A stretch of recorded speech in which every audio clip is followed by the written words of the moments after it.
ক্রিয়ার পরাবস্থার পর অবস্থা, একটা হয় ক্রিয়ার পরাবস্থা, একটা হয় ক্রিয়ার পরাবস্থার পর অবস্থা। সেই অবস্থাটা কি? সেই অবস্থাটা, উক্ত অবস্থাই হচ্ছে কৃষ্ণ পদবাচ্য।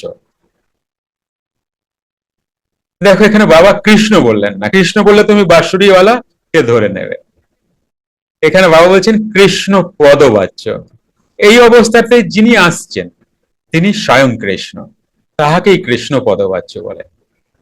কৃষ্ণ শব্দের অর্থ তাহাই, শ্বাসে টানা ফেলার নিবৃত্তির অবস্থা যাহা শত হইয়া থাকে তাহাই স্থির প্রাণ রূপ জীবন কৃষ্ণ।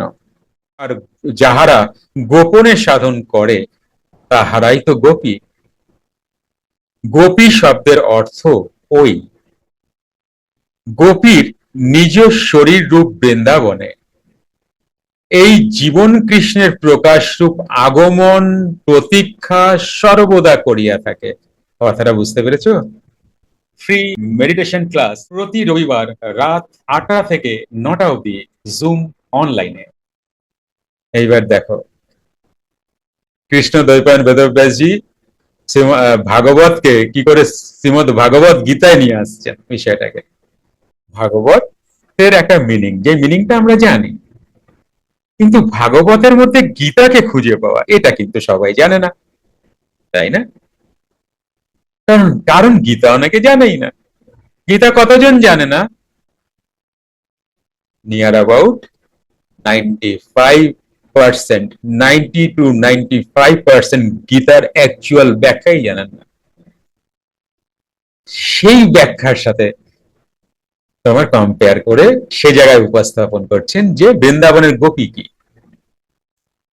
গোপী নিজ শরীর রূপ বৃন্দাবনে, এটা বৃন্দাবন বা প্রকৃতি, বৃন্দাবনে এই জীবন কৃষ্ণের মানে প্রাণ কৃষ্ণ, জীবন কৃষ্ণের প্রকাশ রূপ আগমন